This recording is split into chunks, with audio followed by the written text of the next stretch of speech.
Welcome to the Light Gate, where reality bends and the unseen awakens. Preston Dennett, joined by Dolly Saffron, guiding you beyond the veil and into the infinite unknown. Every week we unlock high strangeness, extraterrestrial contact, hidden realms, psychic awakenings, the afterlife, and secrets they don't want you to know. Step through the gate, and if you feel the calling, subscribe to the channel and share it with those ready to awaken. Hello, everyone. Welcome to this edition of The Light Gate. This is the last Monday in February. We're heading for March. We're coming to you live from the beautiful city of New Orleans in Louisiana at the United Public Radio Network at 107.7 FM and the UFO Paranormal Radio Network at 105.3 FM. We're on Facebook, we're on Roku, we're on Rumble, and we're on YouTube. We have a really great show for you today. I would like to thank Carnation, our sponsor. They've been with us for quite a while now, almost 8-9 months, and we love you very much. I would like to do a quick shout out for Michael Kennedy, who is one of our chat buddies, who is now beginning to podcast. And I want you all to look him up at Foggy Notions Podcast on YouTube. Please subscribe. He is fantastic. We love him very much, and we wish him all the best. Preston, go. All right. There's the Foggy Notions podcast right there on the screen. So if you can see that, just type that in, and it'll take you right there. All right. Very exciting news. Thank you guys for joining us for episode 147 of The Light Gate. I'm your host, Preston Dennett, and my lovely co-host is, of course, Dolly Saffron. We're very excited about our show tonight. We have two guests. Michael Schratt is a returning guest, and we have a brand new guest, Peter Merlin, who's a real honest-to-God expert on Area 51. So we're going to get right to that. I am going to say a very quick hello to folks in chat, but very quick, because we really do want to get right directly to the show. But we do have quite a crowd here, so it's very nice to see all of you. I'm not going to name all you guys because you know who you are. Do want to give a shout out to Namaste. We absolutely adore you and thank you for your amazing and continuing support. But yeah, plenty of very familiar names here. Thank you, M. Petri. We truly appreciate it. Louise, amazing. Sunny Burnett, you guys really just honor us by supporting our show. Thank you, Bob. So very cool. Star Orchid. We honestly could not do this show without you. Hey, in French. Merci, Preston et Dolly, pour votre excellent travail on les invités extraordinaires. Enchanté.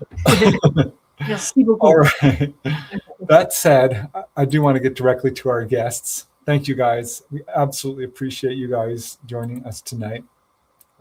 But we have to get to the show because we've got an enormous amount of information to share.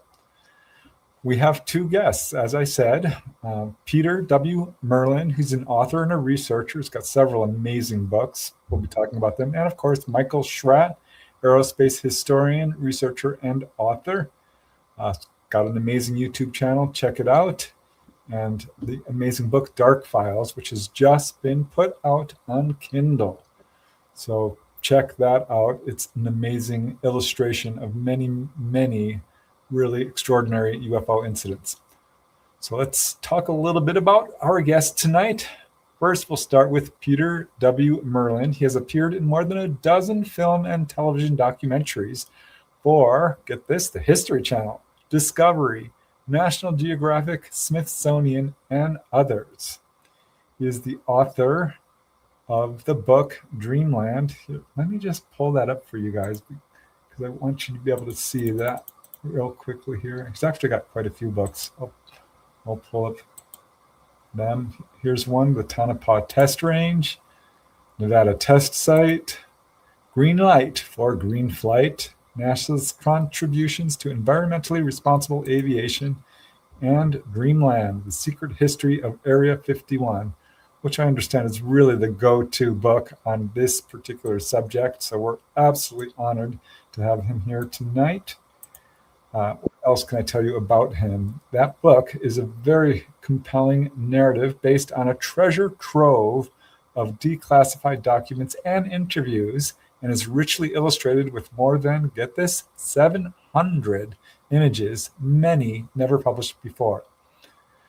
Now, Michael Schratt, who has been a guest before, but if you haven't heard of him, he is a private pilot, military aerospace historian, longtime UFO researcher, lecturer, draftsman, and an expert on classified black projects, UFO crash retrievals, the government UFO cover-up, and more. He is the author of The Dark Files, as I mentioned, and is a frequent guest on our show and definitely many other radio shows and podcasts, such as Coast to Coast, and speaks at many conferences, such as Contact in the Desert. So he will be joining us shortly. He's here. Oh, he is. Yes, he's waiting. Okay. Awesome. All right, then I guess we're ready. Let's bring in our guest. Cool. Hello, Peter. Doink. Hello, Michael. Hi, Peter. Hi. How you Good doing? to see you. All right. Good I'll to be start. Such an honor, both of you, being able to join us tonight, especially you, Peter, coming at such short notice. So we really, really appreciate that, and we're both so very excited. Michael, thank you for bringing Peter on. Sure. And for coming on yourself. Area 51, this is going to be really interesting. It's so Not hearing famous. our hosts at the moment. Oh, you're not hearing? Oh, you're not hearing? All right, that's odd. I hear you, Peter. And I hear Can you you. hear me? Can you hear me, Peter? He, All right, he we got can't hear Preston or Dolly, I guess. Correct.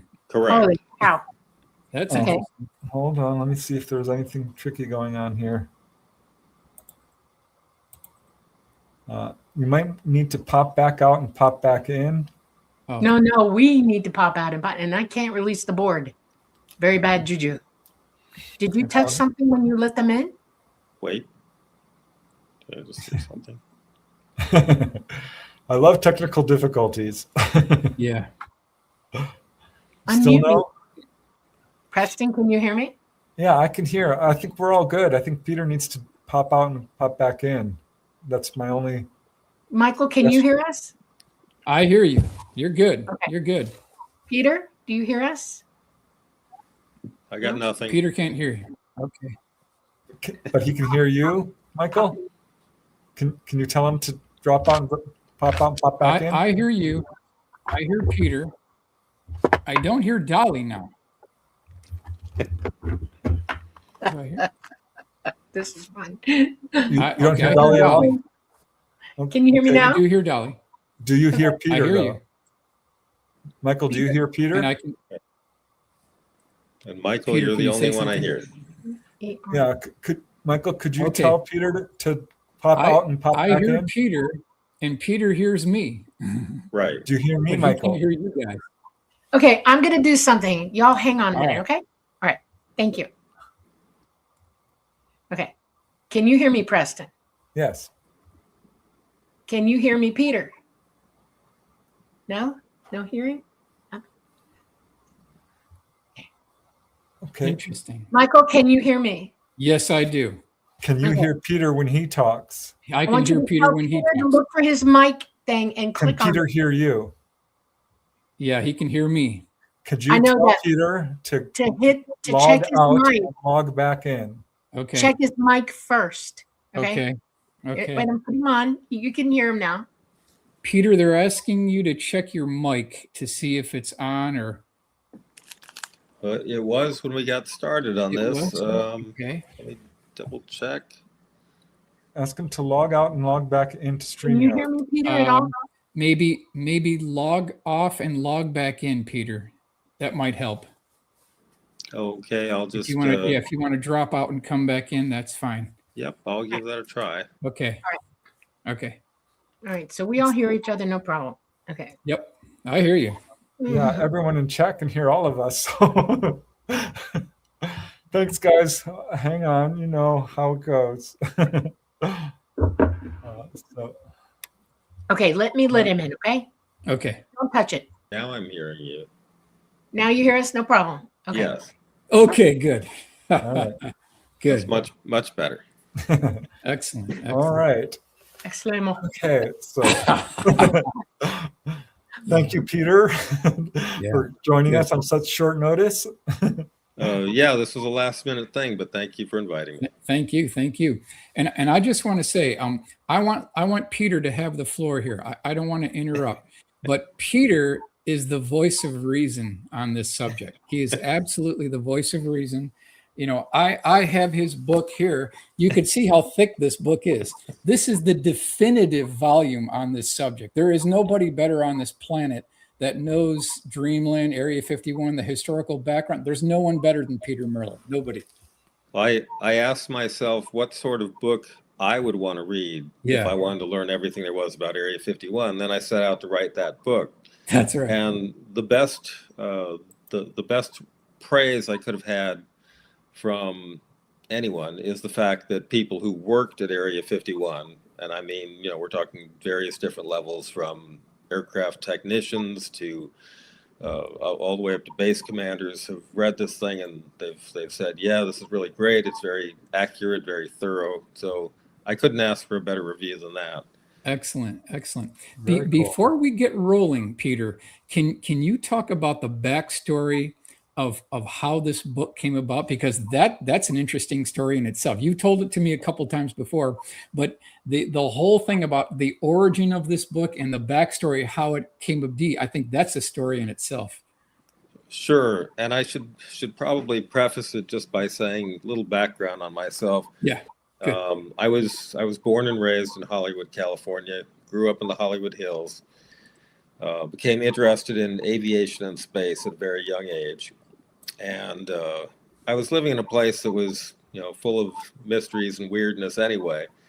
At the top of Wonderland Avenue, and we had right on that street an actual secret Air Force base. If anyone's ever heard of Lookout Mountain Laboratory, you can look that up. There's a lot of good information about it now. But that had been a former radar site during World War II, and then it was converted after the war into a secret film studio in the Hollywood Hills, where the film crews would go out to places like the Nevada test site for the atomic weapons testing, or Edwards for the X-planes and things like that. And they had a whole studio hidden in the canyon. Really kind of neat place. So I always kind of had that interest in things of that nature. And then in 1983, I was reading a book about the Lockheed U-2 spy plane, which mentioned that it was test flown at a secret air base in Nevada. This place at Groom Lake, a dry lake bed that was called Area 51. And just the whole concept of this secret base, you know, in the desert was fascinating, just fascinating. So I decided, well, I want to learn everything I can about it. Of course, this was more than 40 years ago, so, you know, there was no internet then, and most of the programs that took place there were still deeply classified. So it was really hard to get information for a very long time. And over the years, I collected little tidbits here and there and gradually built up a vast database. I started meeting people who worked out there, hearing their stories, and it just grew from there. It became, you know, there were more programs being declassified decades later, so that helped a lot. And after a while, I had so much information that people started saying, well, you know, what are you going to do with that? You should write a book. And so I did eventually. Very cool. So how far back does Area 51 go in history?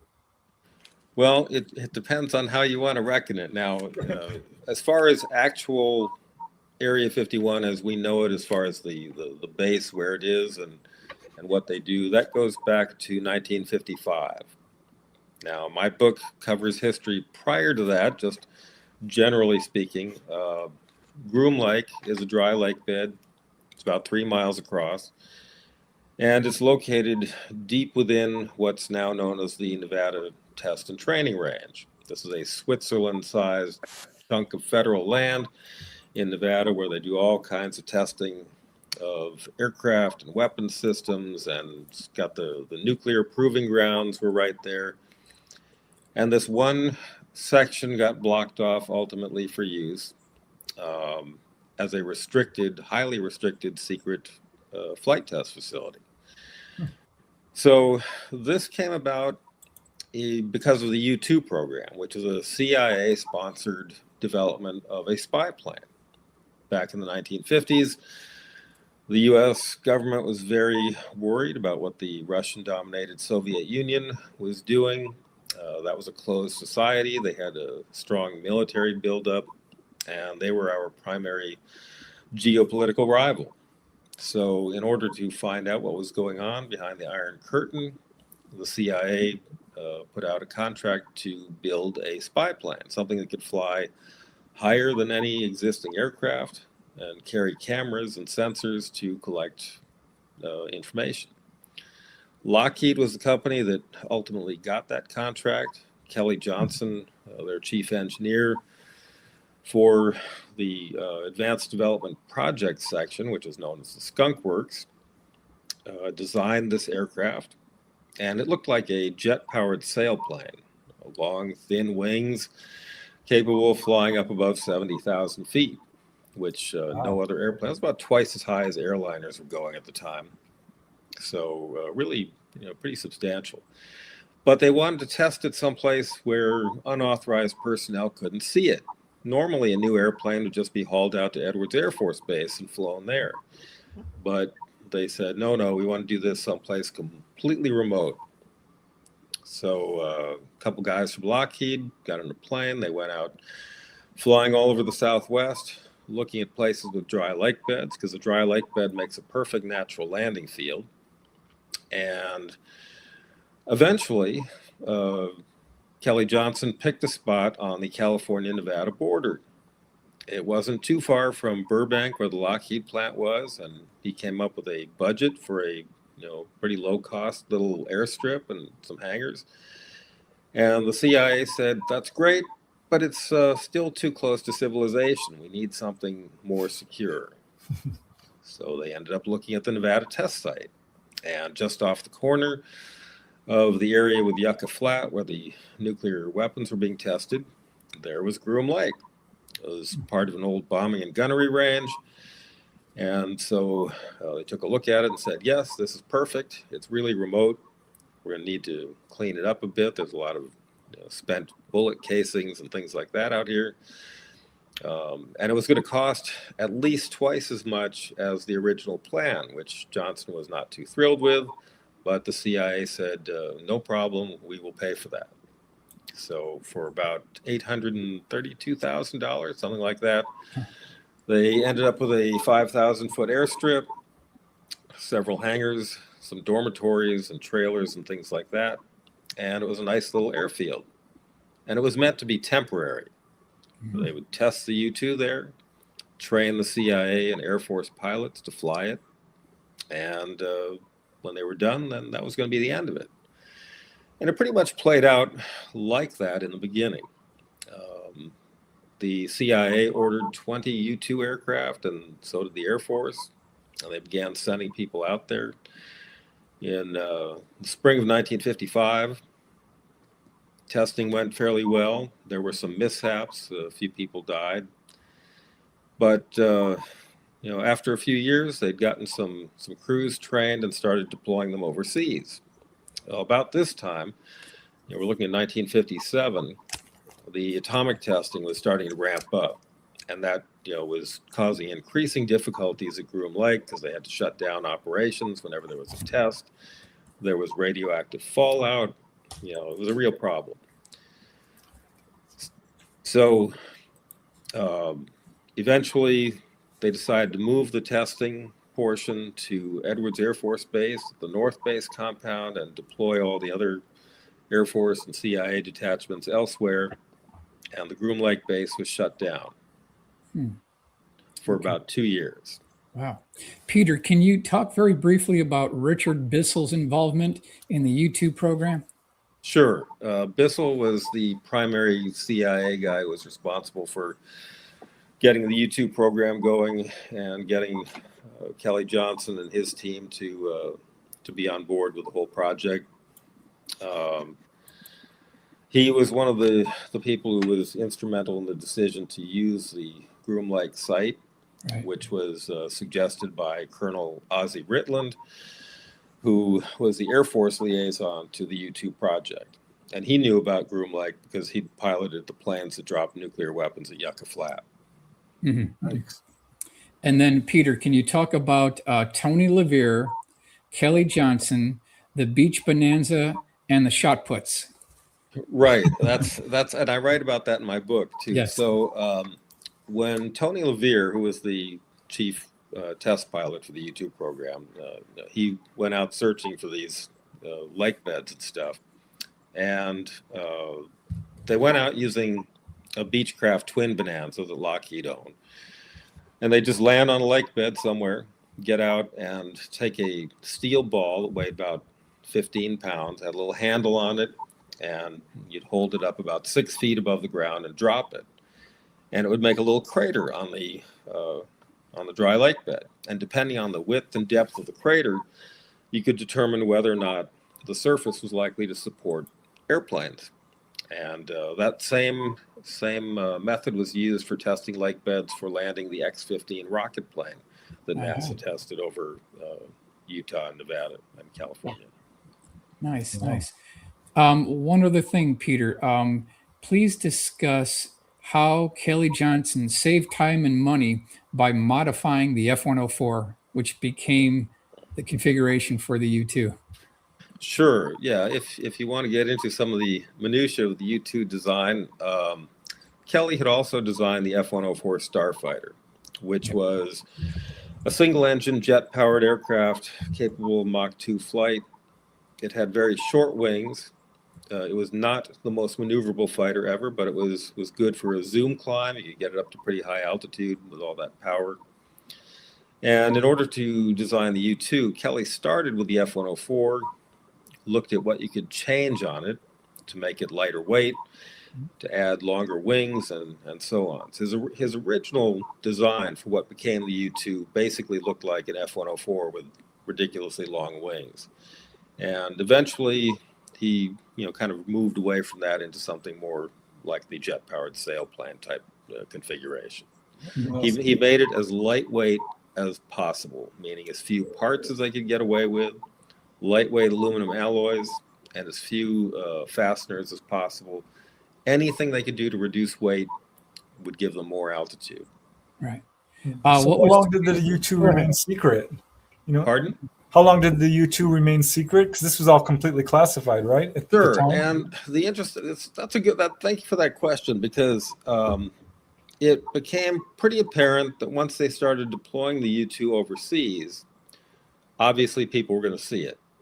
It would be impossible to keep it a total secret. So Lockheed and the CIA and the National Advisory Committee for Aeronautics, which is the predecessor to NASA, got together and came up with a cover story.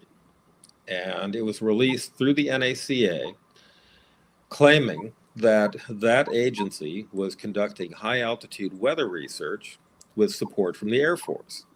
That way they could send these planes anywhere in the world and just say, hey, we're doing weather research. And in order to make this story somewhat true, or at least give it some more credibility, whenever the U-2 was flown on test or training missions and not carrying camera equipment, they put actual NACA weather research instrumentation in the aircraft, collected data, and then scientists used that data for real weather research and published the reports. These were unclassified reports, which sometimes had pictures of the U-2 aircraft and said, we're flying this U-2 from Watertown Airstrip, Nevada, which is what the Groom Lake site was known as at that time. So that cover story was pretty good until they started going overseas, and the journalists in places like England and Germany were much more skeptical. They said, that's some really, really high weather you're looking at. And granted, you could argue that, they were using it for planning for future airliners and things like that. But really, I think a lot of people pretty much recognized that this was going to be a spy plane, and it wasn't a very good cover story. The CIA knew that the U-2 was going to be vulnerable, that even with some of the experiments they did to reduce its radar signature, the Russians would be able to track it, which they did pretty regularly. And the Russians were working on more powerful surface-to-air missiles that could shoot it down despite the high altitude.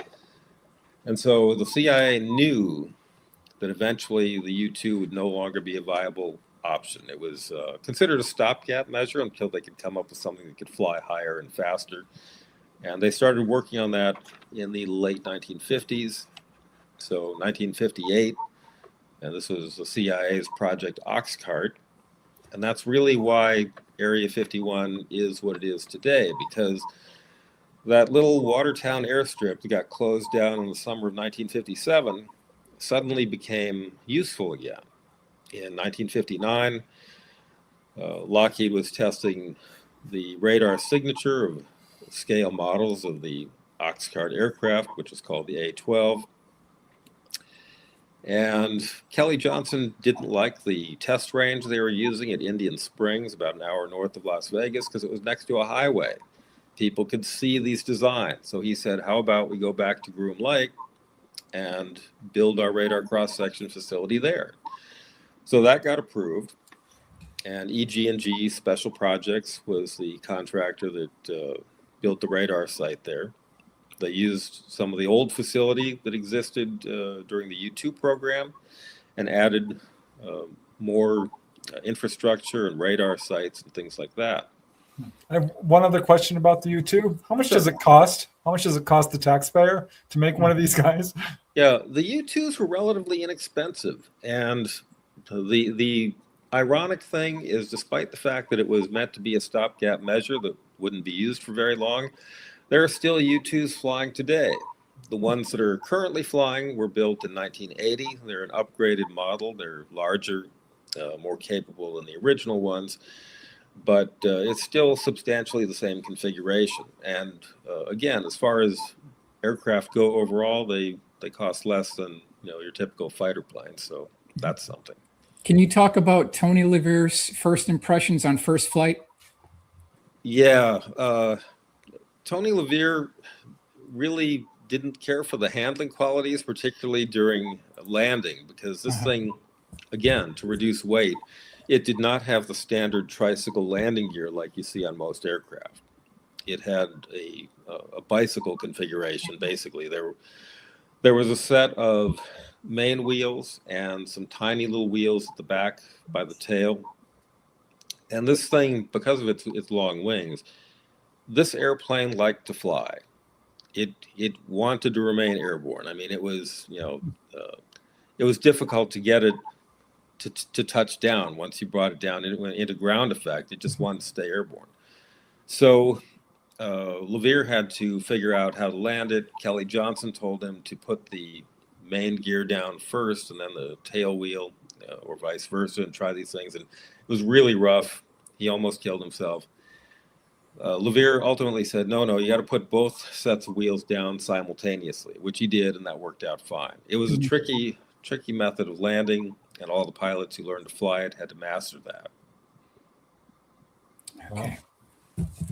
Back onto the A-12 you were talking about, Peter. Can you discuss the efficiency and the performance is directly related to the inlet spike, and talk about Ben's involvement in that? All right. Yeah, let me come around to that. So the A-12 was a very different aircraft from the U-2. It was large, about 100 and almost. It was over 100 feet long. It was made mostly of titanium alloys.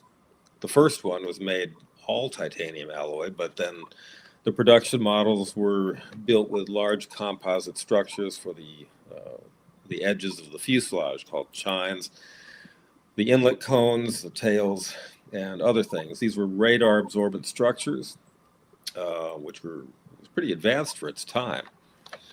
It was designed to fly at altitudes up to 90,000 feet at speeds of more than 2,100 miles per hour. You're looking at a cruising speed of Mach 3.2. And this was accomplished through the unique combination of the engines and the inlets and nacelles. The twin engines were mounted mid-span in the wing. They were turbojet engines. I think they generated something like 34,000 pounds of thrust each. And they were within a nacelle structure with a pointed inlet cone, which was movable. Yeah. So when the pilot took off, he was using the turbojet engine. He'd accelerate to about Mach 2.4, and then he would move that inlet cone to adjust the airflow, while simultaneously bypassing the engine. So the airflow was now going mostly around the engine, and only about 15% of the thrust was due to the turbojets. The rest was coming from that inlet and nacelle combo. So you had a combination of the turbojet, which is mostly along for the ride at this point, and a ramjet. So it's a turbo ramjet assembly. It lifted very it impressive more for too, its time. didn't it? What's that? It gave it more lift, didn't it? Well, it was primarily thrust. The lift, if you look at the picture of the aircraft, if you want to bring that up again, you can see that long forward fuselage. See how the edges are flattened down into chines. That provided a lot of extra lift on the front end, which was very nice. You've got delta wing configuration with elevons at the back and the twin all moving rudders. So it was quite an impressive design, very advanced for its time. Still looks futuristic even today. Hard to believe it made its first flight in 1962. Yeah. Wow. That's right. Looks fun to fly. No doubt. Peter, can we discuss the D-21 drone and the accident between the M-21 and the D-21? Sure. But before I get to that, I just want to mention that, as I said, they were testing radar models of this A-12 at Groom Lake, and that's why they started building it up in 1959. And that construction project was handled by a company called Reynolds Electrical and Engineering Company, or RECO, and it was one of their money guys who was working on the budget for this project, and he had to give it a name, so he called it Project 51. And that is how Area 51 got its name. Okay. And that became the official name, largely because by the time this was happening, and they were building it in 1960, building it up, they needed a permanent place to test and operate the A-12. And again, it's a super secret project. It was an unacknowledged special access program, a black program. Nobody outside the program was supposed to know that this plane even existed. It was much more secret than the U-2. And so they figured, well, we'd like to fly it out of Area 51, but we don't have the infrastructure. So they had to build a new runway and new hangars and fuel farm and dormitories and buildings and everything else, which is how it became a permanent facility and where it's grown from that to today. So that's a really important thing, is that the A-12 program, Oxcart, is what made Area 51 a permanent site and also got it its name. So, Michael, you asked about the D-21. Yes. Kelly Johnson envisioned the A-12 as being something he could build upon and develop using a common airframe and adjusting it for different missions. So there was a version called the AF-12, which is an interceptor, later designated YF-12A. There was the R-12, which became the SR-71 for the Air Force. And then the M-21 was a mothership. It has second position for a launch control officer, and you could launch a drone off the top of the aircraft. And the drone looked almost like a mini A-12. It has a single tail fin, a single engine, which is a ramjet. There you go. And that was also made with titanium and radar absorbent structures around the edges. It was it was the stealthiest thing that Lockheed had built up to that point. And so it was very, very difficult to detect by radar. It was designed for one-time use. there was several dozen of these were made, or a couple dozen, however many there were like 38 of them, I think. They were designed for one-time use each. It would carry a camera in a ejectable pod. You'd launch it off the back of this M21 mothership. It would fly its mission autonomously, pre-programmed, take pictures in denied territory, come out to a rendezvous point, jettison the camera, and then self-destruct. And the camera package would be picked up in midair from a C-130. Wow. Where would it self-destruct? Over What's what? that? Did it self-destruct over the water or a landmass? What? Oh yeah, usually over the ocean. It's usually where they have the meeting points. And so they tested this several times with some success, but it was a very dangerous maneuver to separate this thing from the mothership. And on one attempt, the drone had an engine unstart, and it hit the mothership, broke it apart. Both vehicles were destroyed. The two crewmen bailed out of the M21. One of them survived. The other drowned in the Pacific Ocean off the coast of California. Wow. Kelly Johnson, by this point, already was working on an alternative, which was to launch the D-21 from beneath the wing of a B-52. Yeah. B-52 obviously can't fly at the Mach 3 speed you need for ramjet ignition. So they stuck a big solid fuel rocket motor under the drone and hung this beneath the wing of the B-52. And so you could take that to wherever you needed to launch it, drop the whole stack, fire off the rocket engine, propel it up to Mach 3 speeds so that the ramjet can get going. The rocket fuel burns out, and the booster falls away, the drone goes on its mission, and everything's the same. What year was that? All of the D-21 stuff started in 1966. And so by 67, they were doing what was called D-21B with the B-52. Yeah. One of the initial tests, it was a captive carry mission out of Area 51. They were just going to carry the drones and do some systems tests before launching. And there was a malfunction, and the stack dropped away from the wing of the B-52.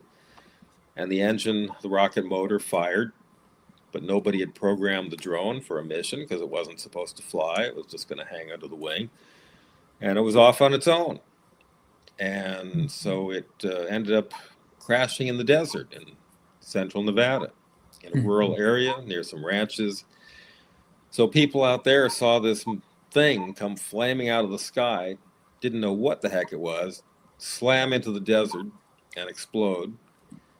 And some of the ranchers and other people went out there and took a look, and one guy was taking pictures of it, and all of a sudden helicopters are showing up, and you got these heavily armed guys from the government saying, get back, forget what you've seen, that whole kind of thing. So you can imagine what that was like.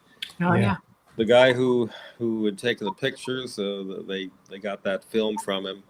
I've got the whole story in my book, but and they cleaned up the site, and then they left. And years later, I only heard about that story because it was briefly mentioned in an official history of the Lockheed Skunk Works by Jay Miller, in which they quoted Kelly Johnson, I think, as saying that it must have been quite a sight from the ground when this thing crashed. But it never made the news. None of those people who lived out there ever talked about it. No. No, I'm sure they had agents all over the place going, here, we're going to pay you, not stop. Yeah. Yeah, I think they basically just put the fear in them. So I ended up contacting a couple of the people who lived out there at the time, a couple of witnesses. And also, by that time, I had met the project officer and the launch control officer who was on the B-52 responsible for that drone. And I asked all these people, I said, I want to go out and find this crash site. Where was it? Because, I wasn't able to find any useful information. Even the declassified material I got didn't have a map or really, really good directions. But, the Air Force guys that I talked to, the project officer and the launch control officer, they looked at my map and they indicated a general area where they thought it was. And the ranchers also did this, and they indicated the same area, though one of them was really kind of upset at being contacted because he'd been so scared by these government people years earlier that he at first didn't even want to talk about it. But I thought, well, I'm going to go out there and look for this crash site. And of course, every one of them said, oh yeah, we cleaned up every trace. You could go there and you'd never know anything happened. So I went out there with a friend, and we walked around the desert for miles and miles, and we didn't find anything. So I went back, and we walked around a lot more part of the desert, and we still didn't find anything. So I went back again, this time with a couple other guys, and we spread out in a line about 100 feet apart. We walked for a mile. Then we turned, we started working our way back. And after a while, I saw something in the distance. And I thought, well, that's interesting. What's that? And my first thought was, well, we're in a ranching area, and also there's oil wells and things like that. And I thought, it looks like it's probably some junk from that. But it looked really interesting. So the closer I got, the more interesting it looked. And pretty soon, I was standing in a bunch of wreckage. And there were some recognizable components, like the nose cone from the rocket booster. Wow. And parts of Lockheed Skunk Works inspection stamps and D-21 part numbers and things like that. The biggest piece, I think, probably weighed around 200 pounds or so. No way. That's a huge piece. So what happened to that? Who got it? I couldn't bring myself to leave it there. So. Yeah. But anyway, yeah, I thought that was very interesting. So the D-21, it was not a very successful program overall. There were a number of test flights over the Pacific Ocean that were quite successful, and then about 4 operational missions over China, which I think they lost the camera package in 1 or 2 of those incidents, and one of the drones disappeared and ended up in Russia, where a Russian company reverse engineered it. And another drone ended up in China, where the Chinese People's Army collected it, and it's in a museum today in China. Peter, before we leave the Blackbirds, can we talk about the front companies for the titanium and the mistake that President Johnson made? Okay, I'm not sure which mistake, but The naming mistake. Oh, okay. Yeah. Oh, yeah. Then thanks. Yeah. Okay. Because it's important that we mention that, because it's not what everybody thinks. Mm-hmm. So as far as the titanium went, one of the big ironies is that the best supplier of titanium ore in the world was Russia.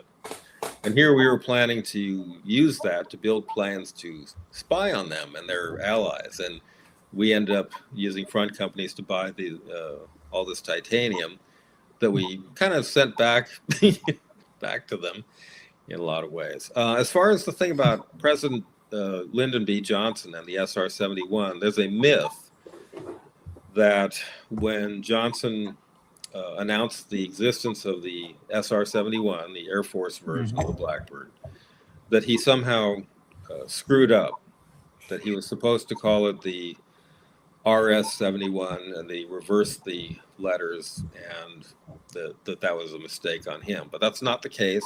Really? Okay. And I cannot take credit for finding that. One of the former commanders of the 9th Strategic Reconnaissance Wing did some research at the Lyndon B. Johnson Presidential Library, because he was really curious about this story too. And it turned out that what had happened was the original plan was to call the aircraft the RS-71. This is the follow-on to the RS-70, which is going to be the North American Aviation Valkyrie, which is a bomber that got canceled. And I guess General LeMay of Strategic Air Command didn't like the designation, so he said I wanted to be SR-71 for Strategic Reconnaissance, and that's what it was. Now, President Lyndon Johnson said the right thing during his speech. He did. But it was transcribed incorrectly by his secretary, whoever put the transcriptions together and handed them out to the press corps, and so the myth was born. Mm-hmm. And then they had to change all the drawings, correct? Well, no, because it was No. already going to be the SR-71, so it wasn't Okay. a problem. Okay, good. And reading your book, Peter, I noticed that former President Bush visited Area 51 to examine the Red Hats. Could you drill down that a little bit? Yes, he was Put my the thumb in here. George H.W. Bush was the head of the CIA, and in the 70s, he got an opportunity to go out to Area 51 to visit with the Red Hat Squadron, which was formerly known as the 6513th Test Squadron. These were the guys with Air Force Systems Command who did technical evaluations of Soviet fighter planes. They'd been doing that work since the late 1960s. I sent you guys a picture of Half Donut, which was the MiG-21. Was tested in 1968 initially. If you can find that, it's the Delta Wing silver airplane with the U.S. markings on the side. I'll see if I can find that. Okay. So this MiG-21 was acquired with the help of Israel. They had gotten it from an Iraqi defector in 1967. And, this was in the middle of the Vietnam War, the Southeast Asia conflict, where U.S. airmen were really getting their butts kicked in the air war. The kill ratio was terrible. And we needed to learn how to fight these Soviet aircraft, how to outperform them, outgun them, whatever it took. So we were really interested in acquiring these. And the first one was a MiG-21, which was disassembled in Israel and flown to Area 51 in a cargo plane, reassembled. Nope, that's Half Blue. Nope. That's not it? Not it. Silver plane with desert background. You'll All right. pretty sure I sent that there. Maybe it's this one. There we go. And I love this picture. This is the first. This is the first picture I ever got to see of a MiG in U.S. markings. And what's really neat about it now, looking at it, is that I can tell from the background. Zoom out just a little bit.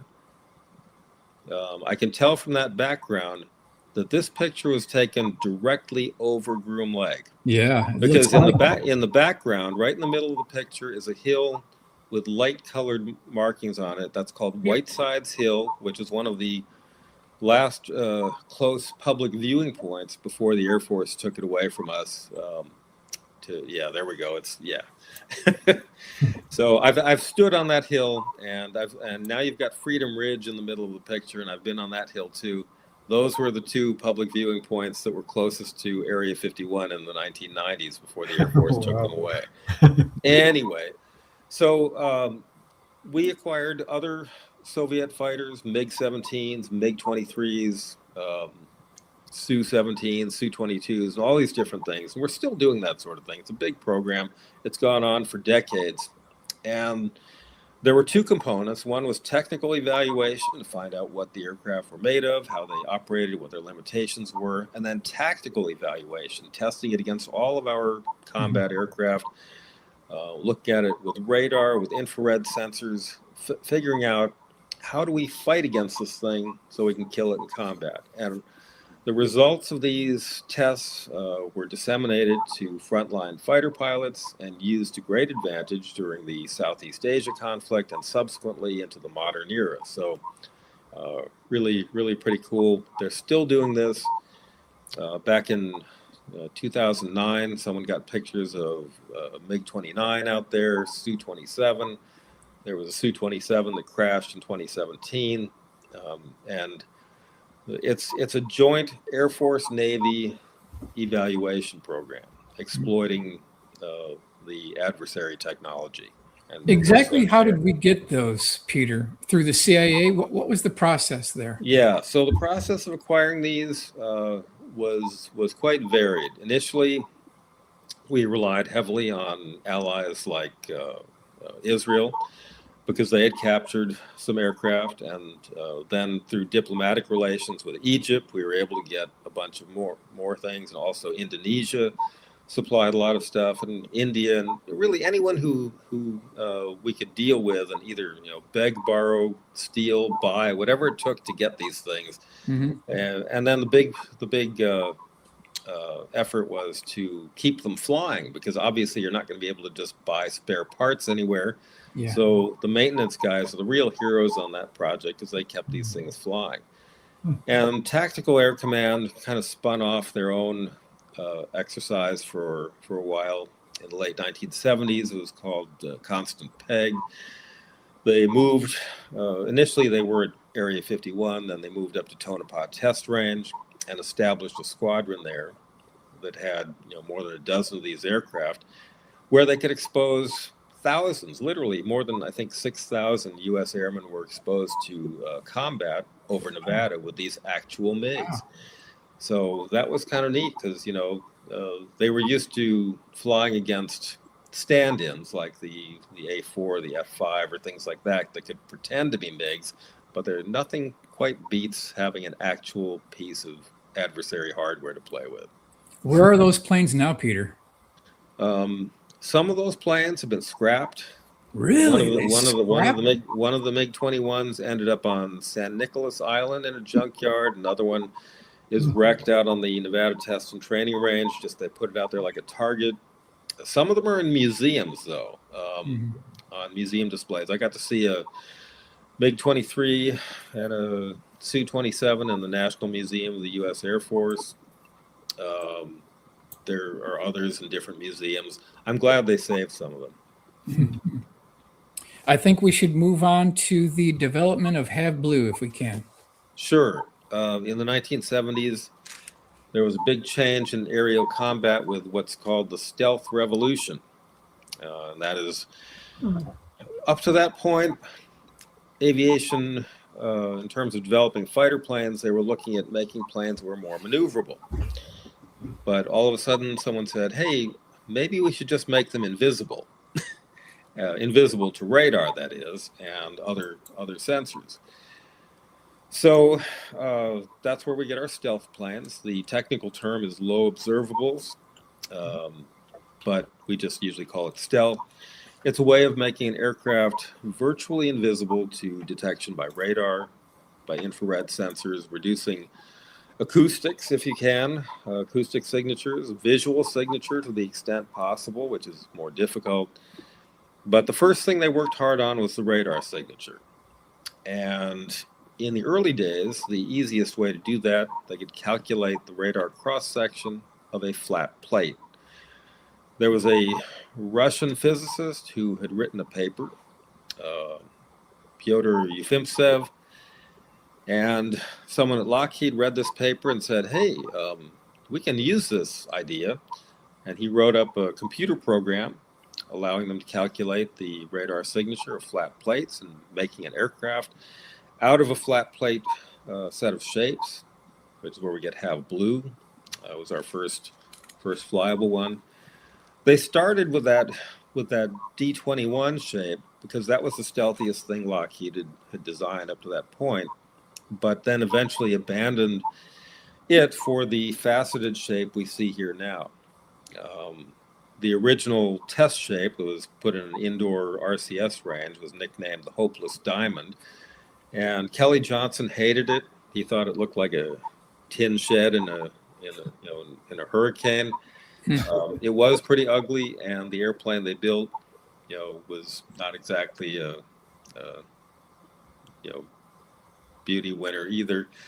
As you can see, this thing is faceted like a gem. Even the wings, even the aerodynamic surfaces are faceted, which is a nightmare for aerodynamicists. It's wonderful for electrical scientists and radar scientists because this is a very stealthy shape. It will reflect radar waves away from the receiver, and if you coat it with radar absorbent materials, then that will help absorb a lot of the energy. So the energy that is reflected is much weaker. I have a question. When did they develop the radar absorbent materials?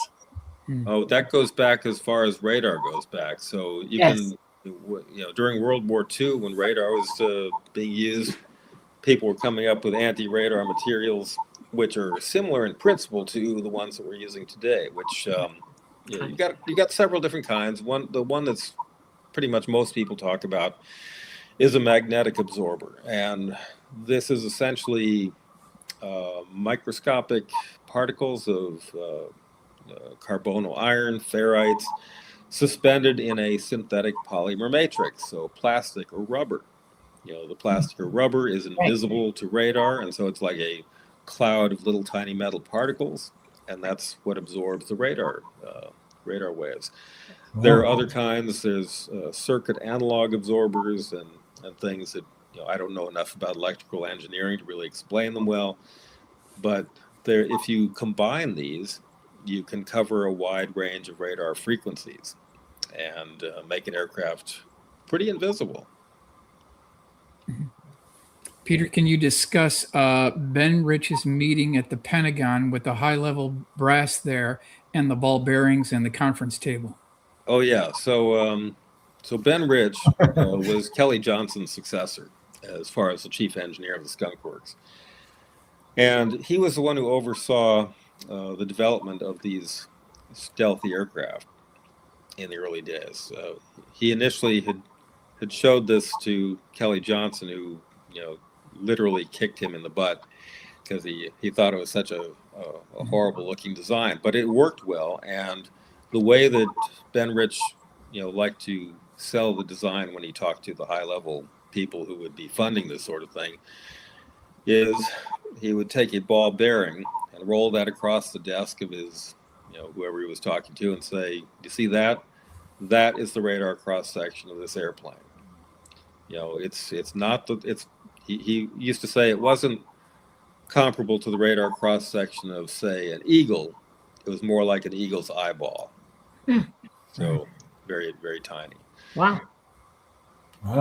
And then go ahead, Peter. Oh, sorry. So obviously the government didn't want to just sole source this stuff. Lockheed was competing against Northrop for the contract to develop first a stealth demonstrator and then later a stealth combat aircraft. Lockheed won the initial competition because their design just was a little better in some aspects. But the government told Northrop, hey, you guys keep your team together. We need you because we want to diversify our base, our industrial base on this stuff. And that was a smart move for Northrop to stay in the game because they ended up getting some really big contracts later on. Lockheed showed that their Half Blue was very effective from a survivability standpoint. They sort of scaled it up. I sent you a picture of an F-117A, and you can see that's the that was the version that turned out to be the operational combat aircraft. It's called the Stealth Fighter, but it's really an attack aircraft. It's not designed for air-to-air combat. It's strictly designed to carry a couple bombs that you can drop with precision on a target. Used very effectively during Operation Desert Storm, flying through the heavily defended airspace over places like Baghdad without being shot down. Pretty miraculous. Hitting their targets and doing a lot of damage. It's but Northrop, they stayed in the game. They developed another demonstrator, and I also sent you a picture of that, Tacit Blue, which is a weird one. It kind of looks like they threw away the plane and kept the box that came in. Oh, that's a good way to put it. I like that. Which one is it? It's the one that looks like a snow shovel. Yeah. Or a loaf of bread. It was sometimes nicknamed the alien school bus or the submarine. Maybe this one? There it is. There you go. That's the one. That's it. Yeah. I mean, does look like a snow shovel. That's pretty hideous. And that's in the Air Force Museum as well, if you ever want to see it. This was designed to be a reconnaissance aircraft that would be in the forward edge of the battle area and fly in daylight rather than the F-117A that was designed to fly in the nighttime. But ultimately, that idea was abandoned, and the technology that went into this one-of-a-kind demonstrator was used to develop the B-2 stealth bomber, the tri-surface standoff attack missile, and other systems. And so its legacy continues on. But yeah, this was a really unique piece of hardware here. Is that an air intake there on the top? It is, and it was really bad for airflow, particularly during the ground tests. The engine, they had to sit a C-130 in front of it, tied down and running its engines to put air through that. Oh my gosh. And you have two engines side by side that you needed to keep running together, and you could have one that kind of seizes up. And yeah, it was a challenge, but it did prove the technology, and it was the first aircraft to really demonstrate stealth technology using curved surfaces. If you look at the B-2 now, obviously they got away from the whole facet idea, and it's just all curved airfoils. And the newer B-21 Raider is really orders of magnitude beyond any of this stuff. Peter, can we discuss very briefly Dyson's dock?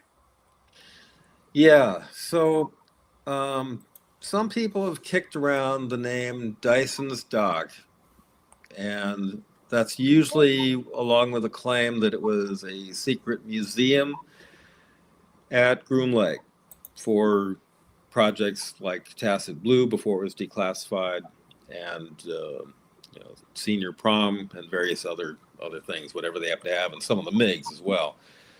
I am not convinced that Dyson's dock is the name of that museum.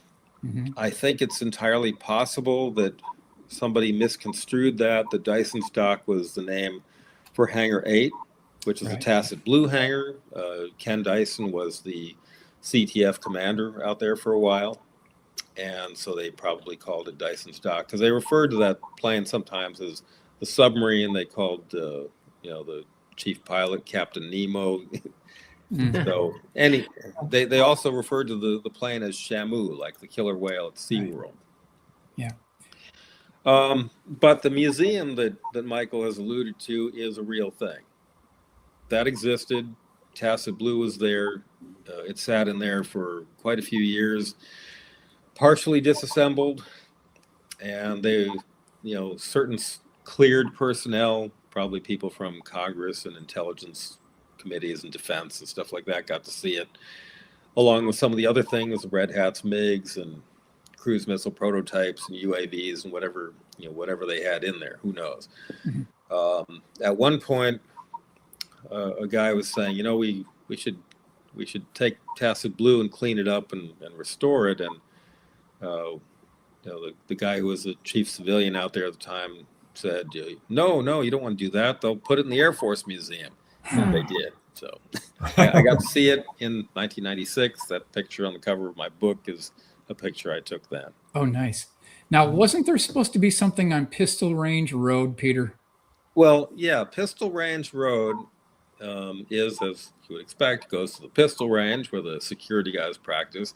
And next to that is the fenced boneyard where they have outdoor storage for a lot of stuff they're getting rid of. But there was also a secure building in which to store whatever was going to the boneyard that they didn't want to leave sitting outside where anyone could see it.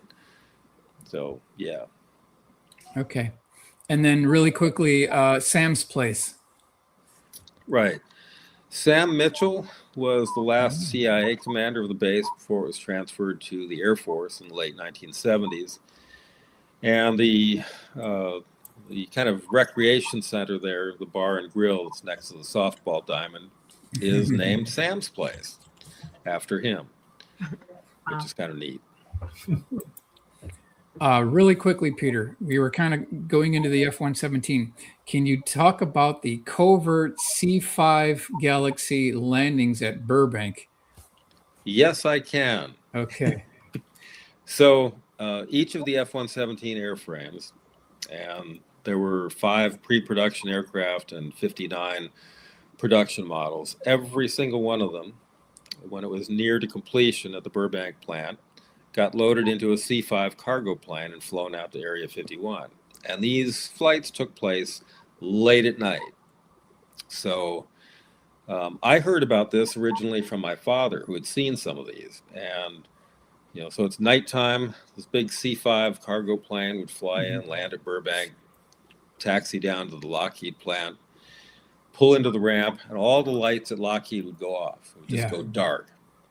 And the F-117 airframe was on a cart. It was covered in a tarp, so you couldn't see what it looked like. And they'd shove it into the cargo plane, close it up, and take off. And they did this with the entire production run. I got to see one of those C-5s landing one time. And people from all over the local area, they saw these things coming in. They would drop whatever they were doing, watching television, cooking, whatever, and they'd drive over to the airport and sit outside the fence to watch this plane take off. It became, the secret flight became just such a huge show for the locals. It was just amazing. They used to fly them into Tyndall Air Force Base as well in the 90s. Yep. They're big, aren't they? Yeah. Interesting. I've watched them come in and take off and load, actually. Yes. I didn't get to see top secret stuff, but I saw them load, yeah. Peter, what secrets do you think Ken Dyson took to his grave? That's a good question. I knew Ken. He liked me a lot. There were a lot of things he would not talk about. Other people who knew him said he was the most closed-mouthed person that they knew, to the extent that, he did all those flights in Have Blue and Tacit Blue.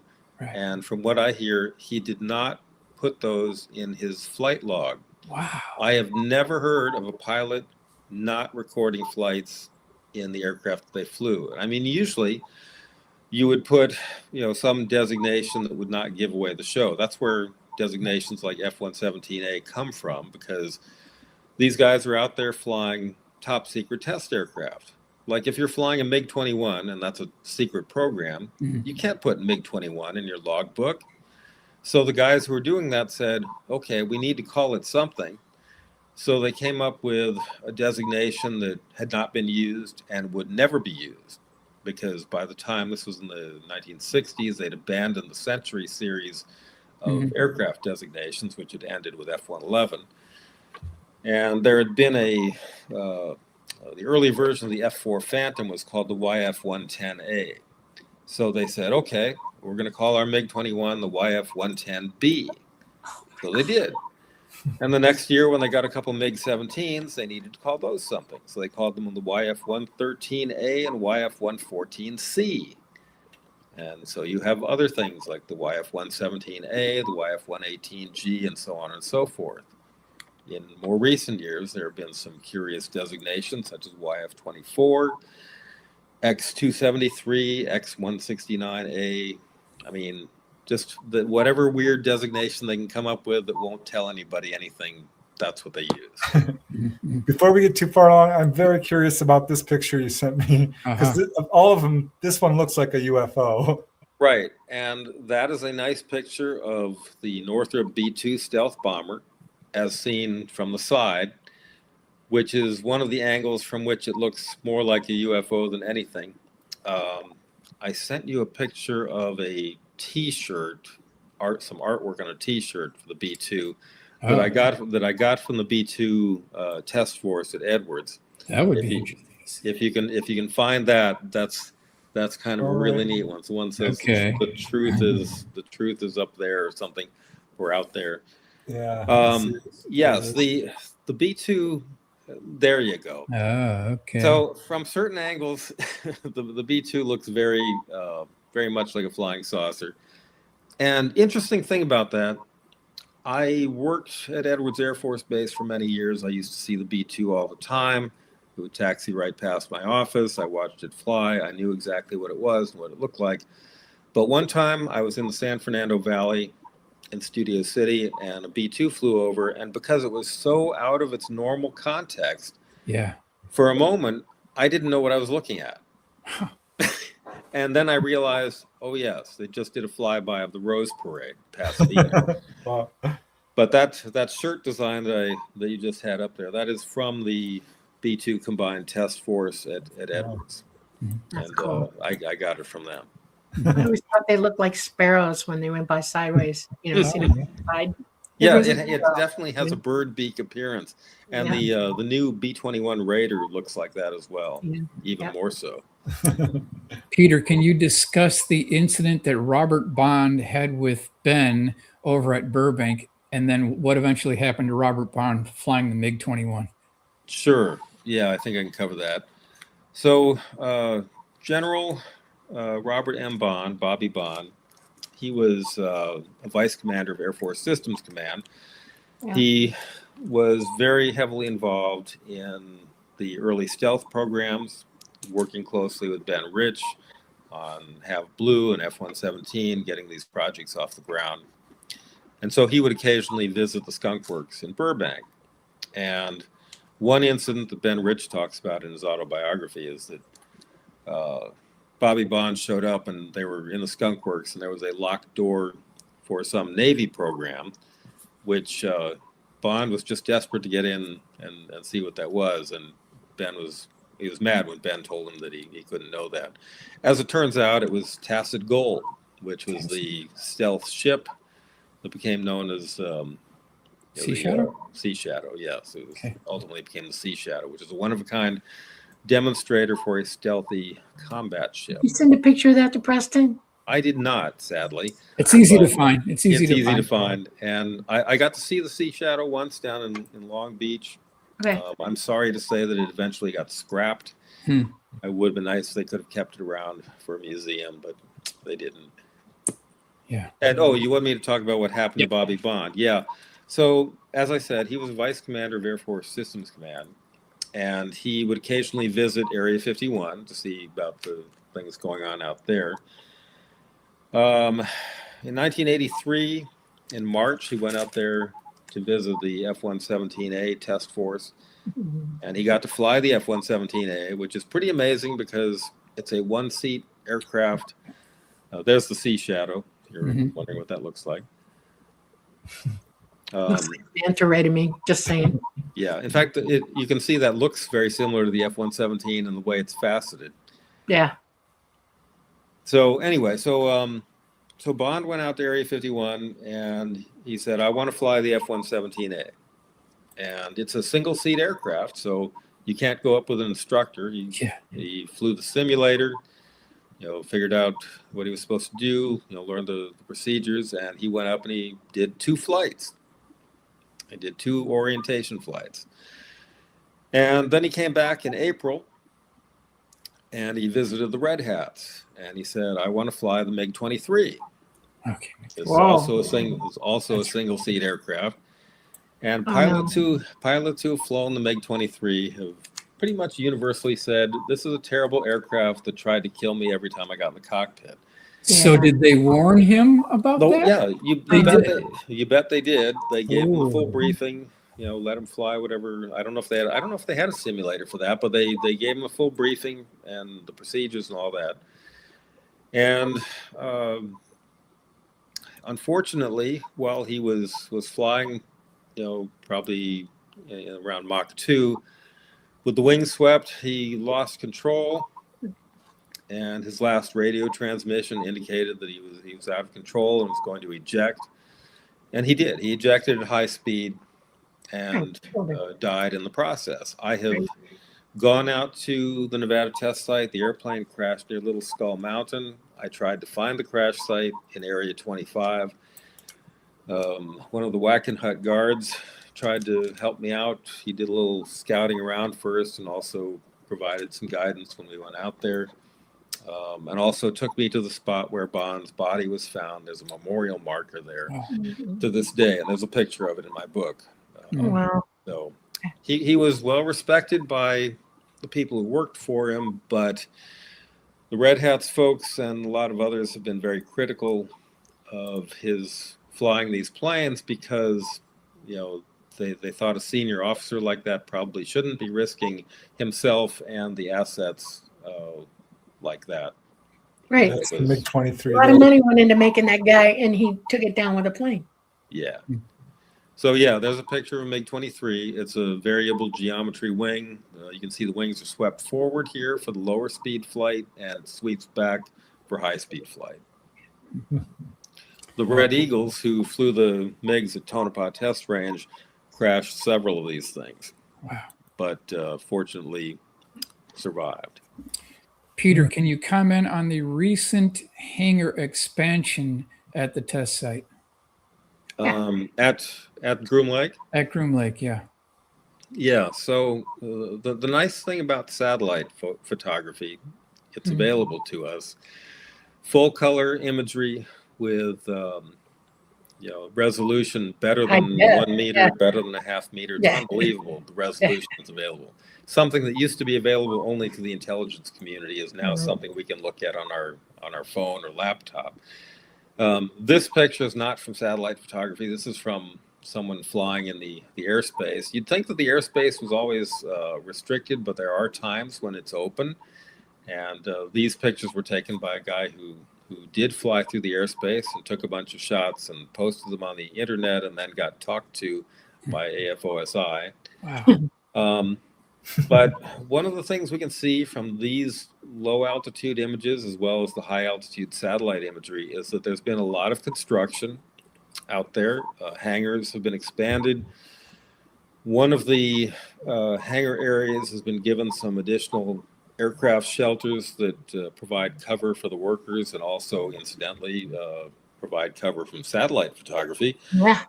And that is true also on the north end of the ramp where the chase planes are usually parked. There are some shelters there now. Some people, someone took some pictures recently from Tickaboo Peak where you could surprisingly almost read license plate numbers from 26 miles away. Here's a shot that's a little bit older, but it shows you the north ramp and the 4 big hangars up there, as well as the old housing units. Anyway, the important thing to note is that, let's see, by the mid-1980s, there were approximately 23 hangars on base. Yeah. And you think, wow, that's a lot of hangars, and it is. And now there are more hangars. And over the years, some pretty big ones have been built. There was one built between 2007 2009 for a highly classified stealthy unmanned aerial vehicle, which has been produced in some numbers now. It made its first flight in 2010 and is still not acknowledged by the Air Force. It's been called the RQ-180 in the aviation press. I do not know if that's an actual designation or if that's just something somebody made up, because you got to call it something. But You know about its specs at all? it is probably, I want to say it's probably smaller. It's smaller than the B-21, but it's larger than the RQ-170, which is a different stealthy UAV. It's the technology built into it. It's supposed to have really good communications and sensors and stealth orders of magnitude above the earlier stuff. I'm guessing that Northrop Grumman won the B-21 contract largely on the strength of having produced this RQ-180 and showing what they could do. It's supposedly a really impressive aircraft. It's been reported on over the years by Aviation Week and Space Technology magazine.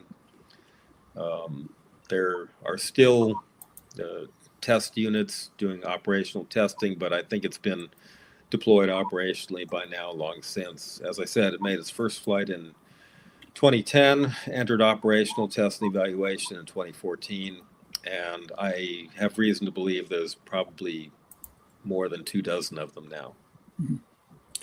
Peter, can you talk about the comments in the early to mid 1990s that mentioned the quote unquote sky tearing and what was responsible for the airquakes booming the Los Angeles basin around that time frame? Right. So during the mid 1990s, all right, there's the thing that that was one of the artist concepts of an RQ-180. Not sure how accurate it is, but probably reasonably close, as much as you could hope for. So yeah, the skyquakes of the 1990s. There were these incidents where in Southern California, it felt like you were having an earthquake, but the Caltech seismic sensors were saying, no, there's no ground movement. It's something in the air. I have to admit, I was kind of skeptical of it at first. A lot of people were talking about it, but I thought, I don't know, it sounds kind of hinky. But then one day I experienced it myself. I was at home up on the top of the Hollywood Hills, and I thought we were having an earthquake. I really did. The whole house shook. It felt exactly like an earthquake. And my father said, did you feel that? It was like a freight train coming through. Well, later we watched the news, and sure enough, it was one of these skyquakes.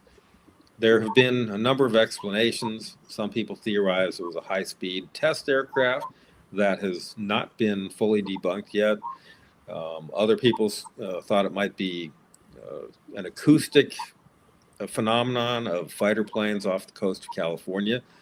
Could be true. I don't know. I've never heard that in any other circumstances, but it just seemed to be a thing that was happening back then. What year was for that? a while. It was in the mid 1990s. Yeah, I remember that. I never felt one, but I remember the buzz about it. I was in that area. Yeah. It was pretty wild, I've got to say, and I've never heard a really good explanation for it yet. Another question, Peter. Why have we not seen another classified manned program be dislodged other than the bird of prey? Have we had anything else that's manned that was once secret during the Reagan administration or beyond declassified? Yeah, we have not. We have not. Yeah, but that's not to say that they haven't been going on. So earlier I mentioned the designation X-273. Well, where did that come from? That was in an official Air Force biography of a test pilot. And as soon as that got attention on the internet, it kind of disappeared.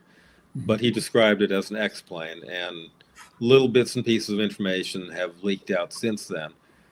There was a project that involves scaled composites in Northrop. I assume Northrop, because Scaled Composites is their wholly owned subsidiary. They built a one-of-a-kind technology demonstrator to prove technologies for sixth-generation fighter planes. And it was only supposed to be used for a very brief, very specific set of test points. Interesting. And then that was going to be the end of it. Wow. And the initial test flights for airworthiness were done by the Scaled Composites test pilot, and then the Air Force guy did the flights for the test points. And when he got done, he went to the wing commander at Groom Lake and he said, "Hey, this is really amazing stuff. It's too good to just quit here. We need to continue." And the wing commander said, "Well, that's swell, but there is no way to continue the contract for a follow-on program. Okay. Sorry, we're done." Well, the pilot said, "We really need to do this. It's too important. We can't give up now." And he argued his case. And finally, the colonel said, "Look, if you can come up with a way to continue the contract, some contracting mechanism that will be legal and work, I will give you all the manpower and support you need." So he went out. I want you to explain to everybody what Scaled Composites is. Yeah, it is a small company in Mojave, California that does rapid prototyping and development of exotic aircraft. Yeah. Okay. All right. So anyway, he went out and he, by God, found a way to continue the program. He found a contracting mechanism. The contracting people backed him up on it. And so the program continued. The first flight of this aircraft had taken place in the summer of 2014, and the aircraft was still flying at least into the fall of 2016. I don't know how long it went beyond that. Wow. Okay, I want to pop up this picture because I have a question about all of these badges, which all show, basically images of ETs. So I'm wondering, did you ever get any evidence that any of the technology that's coming out of Area 51 is at all related to the whole idea of UFO crash retrievals? None whatsoever. I mean, the whole aliens, extraterrestrial, flying saucers, none of that ever came up in any of the research I did over the last more than 40 years. It was not part of the internal lore of Area 51. It wasn't anything that, when I say internal lore, I mean any organization and any facility that houses an organization will have some an oral history that gets passed down from generation to generation of people who work there on the different programs, and none of that ever came out. But that whole thing was kind of slabbed onto Area 51 in 1989, 1990 by Bob Lazar, and it became, since that was at the kind of the golden age of the internet coming online, that became the popular culture reference for Area 51. That's what everybody thinks about. Like if you go into any room full of people and say, hey, what do you know about Area 51? They're going to say UFOs, aliens, stuff like that. I was introduced to the topic before the internet existed, and so I never had any preconceived notions. I just went into it like a blank slate and picked up whatever I could pick up along the way. But because of Bob Lazar and in the mid 1990s, it really became the popular thing. There were a lot of TV shows, a lot of news programs. It basically went viral and brought tourists from all over the world to a remote part of the desert in Nevada to see what's going on out there. Yeah, they called it the extraterrestrial highway. I mean, they renamed the highway. Right. I mean, hey, I went out there myself. This caused the Air Force no end of problems, because as long as there were people with binoculars looking into the base, they couldn't bring their secret aircraft out onto the ramp. So workers would fly in and they'd sit around, twiddle their thumbs all day and not get any work done. It was costing the taxpayers millions of dollars. And finally, the Air Force started seizing parcels of public land to prevent people from getting close. And so the Air Force hated the whole UFO thing, but after a while, they adopted it as their own and kind of got in on the whole thing. And so that's why you see all these patches now with aliens and saucers and the whole works. So the patches I sent you in the pictures are examples of some of these. So you got a couple of them there. The ones at the top right and left. That was for the B-2. Right. So they would fly the B-2s out to Groom Lake, fly it through the range, testing the radar signature whenever they did modifications and maintenance and or changes they needed to verify. The Aerospace Integration Center patch on the top, that was based at Nellis, and it's part of an aviation and space integration of assets for military use. Pardon me. So the patch on the bottom left is pretty exciting looking, but it was just for a new type of piece of equipment, just some really basic equipment, an actuator program for the U-2. And then the other one on the right is B-2 survivability, signature control. Echo terrestrials as Echo Flight or E-Flight of one of the space squadrons in Colorado. And I sent you a couple different pictures of things from Air Force Plant 42 in Palmdale, which the commander who's out there kind of fancies Plant 42 as being, he likes to call it Area 52 because he completely ignores the fact that there's an actual Area 52 at Tonopah Test Range. But these are some of the patches that have come out of that. Is that an official Plant 42 patch, Peter? Well, it's official to the extent that these patches were made for the people who work there. Really? But it's not an official Air Force patch in the sense that that it went through any kind of heraldry approval or anything like that. So, you can get into the minutia of what's official and what's unofficial. This falls into the category I call official unofficial. Mm-hmm. So, what's your stance on the whole UFO crash retrieval reporting? Are you skeptical of that? Well, my big beef. I mean, we could have a whole show on this. If I ignore my biggest beef and just go to the secondary beef, okay, people are talking about these crashes and saying, there have been X number of crashes. I personally would be skeptical that if an alien civilization had the technology to get here, that they would just show up and crash. And some people were saying, well, there's dozens of crashes, or there's more than 70 crashes. I gave a presentation at the 4th annual UFO Crash Retrieval Conference in Las Vegas, which is hosted by Ryan Wood. I'm sure you know him. Sure. And I know someone there was saying that there had been more than 70 UFO crash retrievals. So my first thing is, I don't think there would be that many. I'd be surprised if there was 1 or 2, but not 70.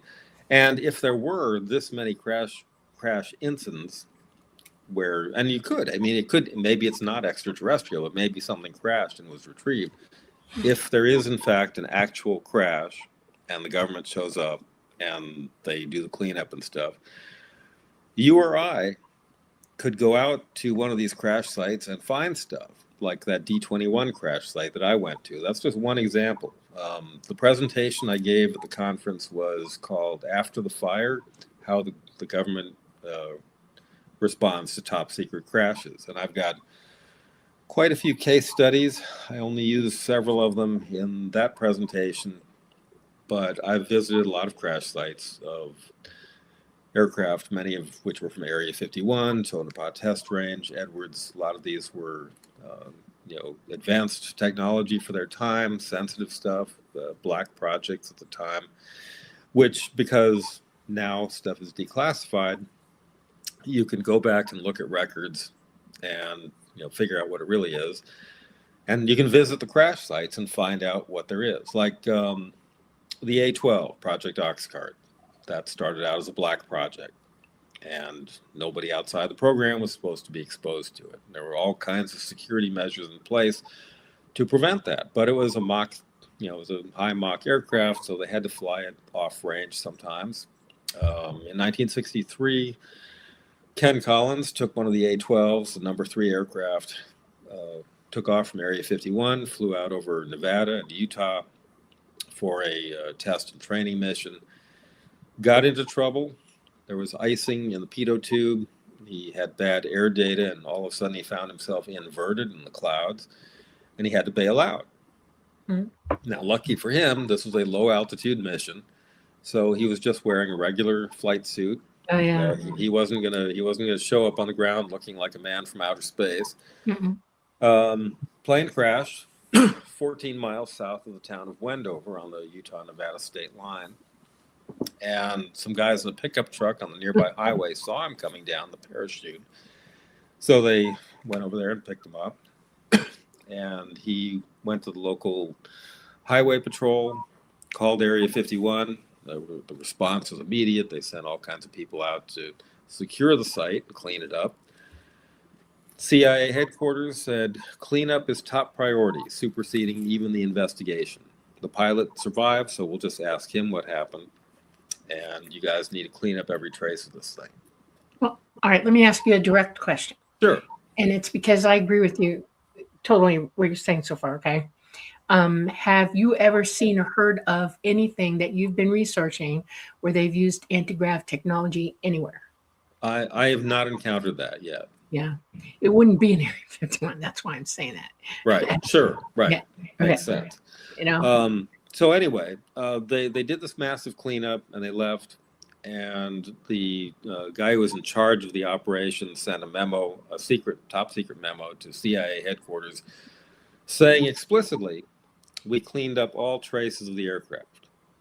And this was before there was a Freedom of Information Act. So he had no expectation that anyone would ever see this except the people who were cleared. And I talked to some people who had been involved with the cleanup, and they said, oh, yeah, we got everything. You wouldn't find anything. So I went out and searched the desert. It's a big desert when you don't know exactly where to look. I started with a huge area and eventually whittled it down to 8 square miles, which is not insignificant. A single square mile is huge when you're having to walk it. I found other things. I found a World War II crash site of a P-47. Wow. But eventually I found the A-12 crash site, found pieces. Here's a piece of titanium skin from that aircraft. Love it. That's cool. Yeah. This was before the airplane was painted entirely black, so much of the Yeah. surface was natural metal, Okay. except for some parts that were light gray where they put the national insignia, stuff like that. I found pieces with A12 part numbers and Lockheed Skunk Works inspection stamps and things that I can now recognize from the aircraft that are on display in museums or from the technical data that's been declassified and whatnot. There was another A12 that crashed. This was in 1967, so by that time the SR-71 had been announced. And when this thing went down, they said it was an experimental model of the SR-71. Again, there was a huge cleanup effort, but as usual, you can go out and find pieces of the airplane at the crash site. And that's a relatively small piece. There were some guys who went out there a few years back who found some pretty big parts, because this was a plane that ran out of fuel about 70 miles short of Area 51 when it was on approach. The pilot had ejected from that, but unfortunately was not able to separate from his seat, and so he passed away. So really quickly, Peter, the rumor out there is that the first 10 minutes of Top Gun Maverick is a documentary. Can you comment on that? Yeah, I would be surprised if that's true, although, there are some interesting things about that I don't remember what they called it in the movie, but that weird airplane that was supposed to be hypersonic. They brought that prop out to the Edwards Air Show and put it on display back in 2022. Apparently, some of the equipment in the cockpit is from an actual classified aircraft. Interesting. Okay. And like the control stick or maybe some panels or something, whatever they put in there, the guys who made the movie were told, this came from something. We can't tell you what it is, but it's in there. And since you're the voice of reason here, Peter, and we have you here, have you run across any evidence whatsoever that there is a operating facility at Papoose Lake built into the side of a mountain? Yeah, I never have. And of course, Bob Lazar talked about this thing. He said there was a hangar built into the side of a mountain adjacent to Papoose Lake. Now, if you actually look at Papoose Lake, there is no mountain that comes up to the shore of the lake bed. The nearest hill is a good distance away, and that landscape is all it's alluvial fans. I don't know if you know what that means. It's stuff that's washed down out of the mountains, rocks and sand and stuff like that. Freezing up. It would be a terrible, terrible thing to dig in if you want to put hangars in there. Peter? What's that? Did you lose me? You're back. Am I back? You're back.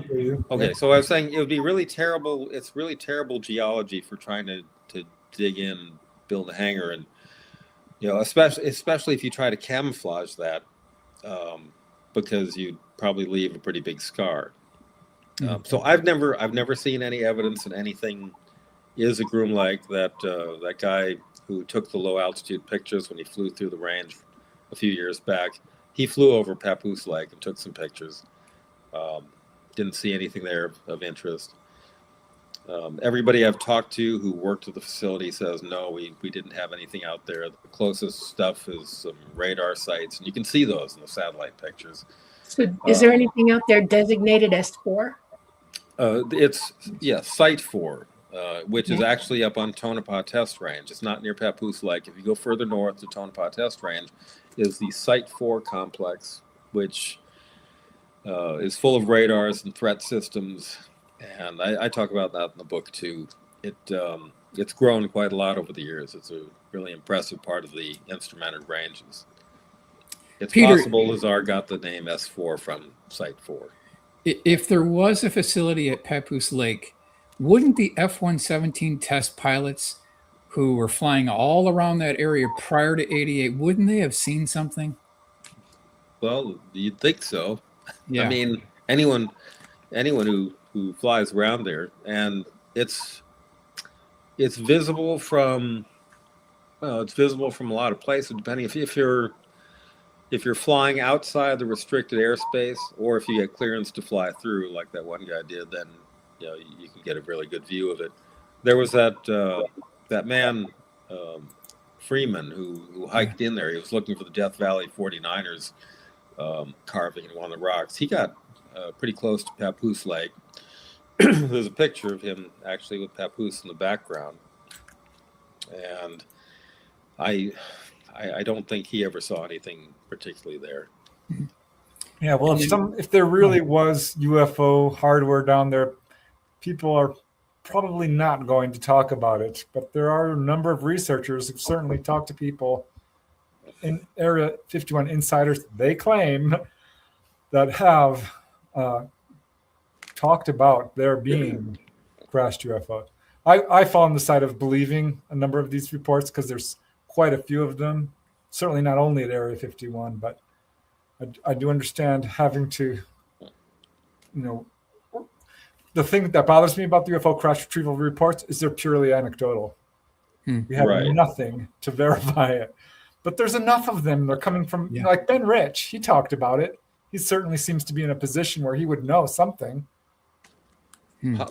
Possibly. I do know that one of his coworkers, I asked him about something that Ben Rich had said, and he responded by saying, Ben tended to fire for effect rather than accuracy. So I don't know. I'm not really in a position to know. I met Ben Rich. I did not get a chance to really get to know him, so I can't really say.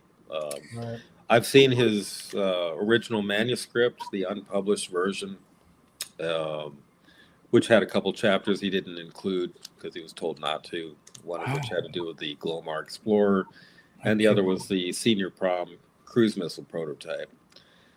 I felt bad that Ben didn't get to include Senior Prom in his book, so I have a very juicy section on that project in my book, which I'm quite proud of, and I owe a lot to Ben for that, for his material. Very cool.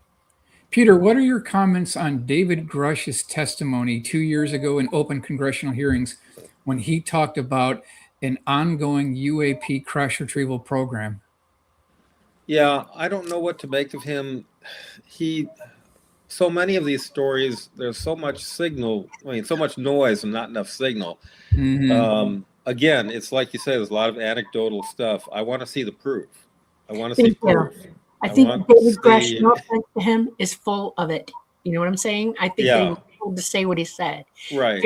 In my estimation, and from what I've grown up and understood about how this all works, a whistleblower who comes out was sanctioned to do it and told what to say. And then he was put on the outside knowing full well what was about to happen to him when he did. I do not believe a word of it. It is misinformation and disinformation, 100%. There is something going on. You all have no clue what that is, and you're not going to. And I think this is a smoke and mirror show. That's what I think. Yeah, you're probably right. Yeah. I don't know. I hope we get to the truth one day, but I don't think our governments are going to tell it willingly.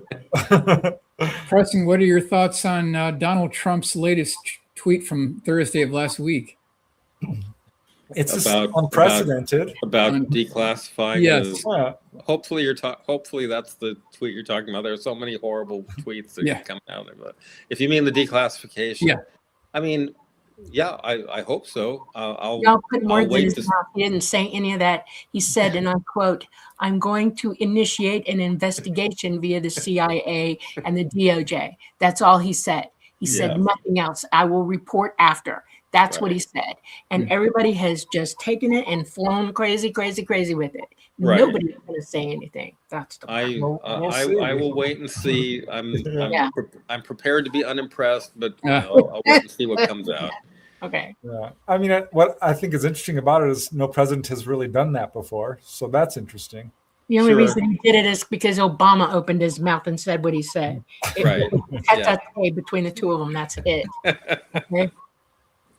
Peter, if you had to take a guess, what other birds do you think are still lurking out there that are manned, maybe during the Reagan administration, that have not been dislodged? That's a good question. One of the stories that came out, there was a pilot named Frank Burke. I mentioned him in the book. Mm-hmm. He, according to some of his his material, he said he flew a classified advanced technology demonstrator in the summer of 1983. And he made several flights in it. I've never found out what it was called. I don't know what he did with it. I asked another person who was out there at the time, who had been in control of, budgeting and stuff. He was on base, and he said, "Yeah, I would have known about this, but I don't remember anything like that." And I don't know whether that's just because so many years have passed, and he didn't remember, and it was a small project or what. But there was something from, let's say, the early 90s. I think some guy sent me a patch with a lightning bug design, and he said this is a Northrop project that took place. But recently somebody connected that same emblem to scaled composites. I don't know if that was before or after Northrop bought them. Okay. And there may have been a connection between the two since they were doing work together. Obviously, stealth helicopters have been a big thing out there for a long time. And like the one that was used during the Pakistan raid to get Osama bin Laden. That was a Boeing. That was a Boeing Phantom Works project to develop a stealthy helicopter. It seems to be based on the HH-60 type, but with a kit to make it, less visible to radar and maybe quieter. So there's a lot of things, and we usually only get hints because there are program patches from these different things, and you just look at the weird patches and try to figure out what's going on. And I have a question for you. Are there other air bases in this country who are running programs that are related to the ones out where you are? Well, you see, the detachment of the Air Force Test Center that runs Groom Lake also runs the Tonopah Test Range airfield. And they run the areas, I think they run the Area 6, Yucca Flat airfield, which is mostly used for UAVs, as far as I can tell. And they've also got the Base Camp airfield, which is off-site. That's been used for some special operations stuff. And even though it's right next to a highway, which seems like a problem. So it's all localized out west. You don't know of any other bases in this country that are related to that in any way? There may be more, but I'm not familiar with them. Okay. Some people suggested there could be something in Alaska. I don't know. I've never looked into that, but it's possible. That's Well, I got ideas. I got two bases that I would mention, but I'm not going to because I might get me in trouble. I also know that there are places where they build components in the states where these bases are. Okay, and it's not in out west. Oh, okay. Okay, and it's spread out pretty good. It's also it's global. There are other places that they use in other countries as well. It's a pretty big deal, and it's a massive undertaking. And a lot of this stuff, and I'm just going to say this, I think that a lot of the information we get about other countries and their aircraft is deliberately shared. And I think that we got MiGs because we were meant to get MiGs. I think that China played a part in that. I think that we've given China stuff through other countries as well. I think that we let China come over our country and look at where our bases are. There's a lot of global misadventuring going on, and it just gives you an idea of what are you people doing? What's really staggering is the amount of money that's being put into this. I mean, the billions and trillions of dollars in the black budget. And we aren't responsible for all of it. America couldn't possibly have funded all this. It's coming from other places as well. See what I'm saying? And it's people, those who can do math should sit down and really think this one through, Peter, when the government records these test flights of these classified aircraft, where do they keep the motion picture film reels, the 8x10 black and white glossy photos, the gun camera? Where do they keep that? Is it within private defense contractors, or is it at a separate government warehouse? I expect if the government has paid for it, it's probably in government vaults. Mm-hmm. And there's probably a lot of different ones. To mention one thing, they eventually some of these programs get declassified, like Constant Peg, the MiGs up at Tonopah Test Range. Now, when those were declassified, and I'm trying to remember when that was. I want to say it was around 2006, maybe, something like that. They released some pictures and some motion picture footage as well, but not as much as they originally had in storage. There were a lot of records and photographs and films and whatnot that were in a vault in the Pentagon. Mhm. And unfortunately, on September 11th, 2001, somebody put an airplane through that vault, so that was lost, which is a real shame. You wonder what else was in that vault that might have been interesting. You mean it wasn't underground? No, Why?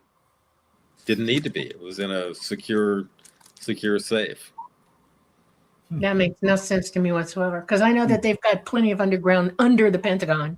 They have them under Dallas Airport and other places, and I can prove that. It makes no sense to me why they had that particular information in a vault where it could be vulnerable to something, like an airport. Well, they probably didn't think it was vulnerable. I mean, when I was working, Yeah.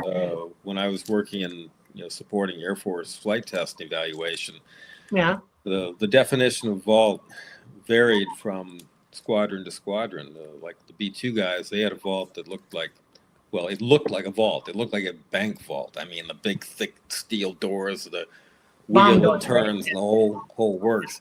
And other vaults, one of them was practically, a storage room that had been converted for using, you had a safe in there and a nice comfy couch and record player and pretty impressive collection of vinyl to listen to while we were working. But it wasn't a secure facility in the way that you typically would think of it. We're out of time. Okay. Oh no! Oh my God! I completely lost track of time there. We have to shut it up really quick now. Time flies when you're having fun. You want to come back? Can we get you to come back like in a couple of months? And we can Oh yeah, I'm sure we can do that sometime. Okay. Yeah, we got to close it up real quick. I'm sorry, guys. Thanks, Peter, That was for amazing. joining us. Thank you. Sure. Thank you, Michael, for suggesting that he come on. This has been more than interesting. I mean, it's wow. All right. Peter knows this story. He does. All right, everybody. Thanks, everyone. Thank you. Thank you for joining us. We are coming to you live from the beautiful city of New Orleans in Louisiana at the United Public Radio Network at 107.7 FM and the UFO Paranormal Radio Network at 105.3 FM on the Gulf Coast. We're on Facebook. We're on YouTube. We're on Roku. And we're on Rumble. Y'all have a great week. Be safe. Be happy. Sorry we had to cut you off. Yeah, we'll do this again. I promise. Okay. Night, night.